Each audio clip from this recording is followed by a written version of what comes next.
Hey there, it's Melissa Ramos from Sexy Food Therapy, and of course I am on my red couch because it's another week of the Red Couch Confessions.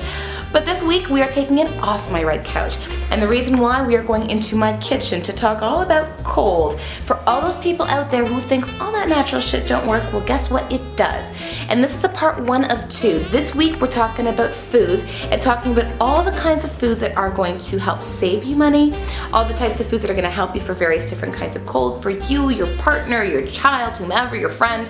And next week we're going to be talking about supplements, those that worked for you in the past or that might not have worked for you in the past, and the reasons why. So welcome to another amazing week of the Red Couch Confessions.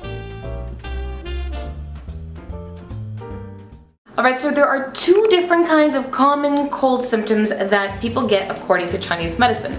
Number 1, there are the cold symptoms, which is when you feel very chilly, when you're coughing, you produce a lot of phlegm and mucus, when you have a very runny nose. The flip side are heat symptoms. Heat symptoms produce things like red eyes, head colds, really bad body aches, feeling feverish, and barking kinds of cough. So those are 2 different kinds of things. Now these things get treated very differently. So today I'm going to be able to talk to you a little bit about both food and also supplements that work and that don't work, and those that you should be avoiding that could actually be giving your cold muscles. So if you think that natural stuff didn't work for your cold before, think again, because this week I'm going to kibosh it. So giddy up. Alright, so I'm going to give you a recipe, and it has to do with Pear. Believe it or not, Pear is amazing if you have heat symptoms, so that dry, barking, hoarse kind of cough that's just raw and sore. What you're going to do is actually, if you can just see right here, you're going to get about 2 to 3 pears and you're going to put it into a pot of water. You're going to bring it into a boil and you're going to boil it for about 45 minutes. The reason why that you do this is because what happens is the water is going to dissipate a bit and it's going to turn a little bit more thick. Now you also have the option of throwing in a little bit of flax in there to thicken things up. You just have to strain the flax afterwards. This will end up acting as a natural cough syrup, both safe for adults and kids. Now, but what about ginger? Does ginger really work for colds?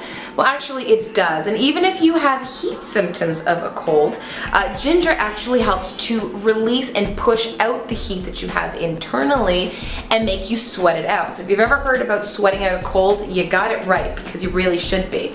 However, the one ginger that you want to sort of stay away from that doesn't work as well is dry ginger. Dry ginger is still very amazing. The only thing about dry ginger that you have to understand is that it helps to keep the warmth in. So if you're someone who tends to be very cold naturally, just in general, dry ginger is going to be perfect for you to add to foods, even to make tea with. But when it comes to having a cold, the fresh ginger is going to work much better. But what about lemon? Does lemon work for colds? Yeah, lemon actually happens to be very acidic outside the body, but happens to be very alkaline within it, and disease can't live in an alkaline base. So adding lemon to your teas is going to be incredibly therapeutic. Alright, but what happens if you are somebody who has cold symptoms? Ginger is still very beneficial for that because, as we mentioned, it's a very warming type of spice. You wouldn't be using the dry one, you still would be using the fresh one. Despite not having the heat to push out, it still actually pushes out the cold. And foods to avoid?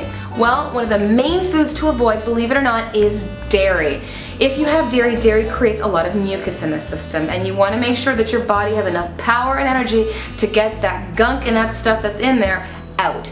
So adding dairy actually helps to suppress things. It keeps it in, it builds mucus, so stay away from it completely. Alright, so I know a lot of people out there love iced water, but if you got a cold, why the heck are you putting cold into a system that has a cold?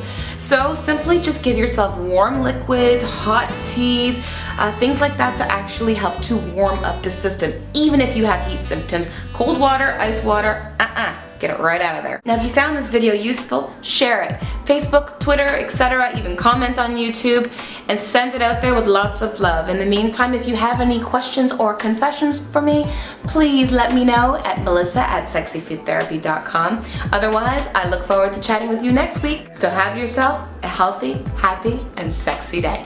Bye.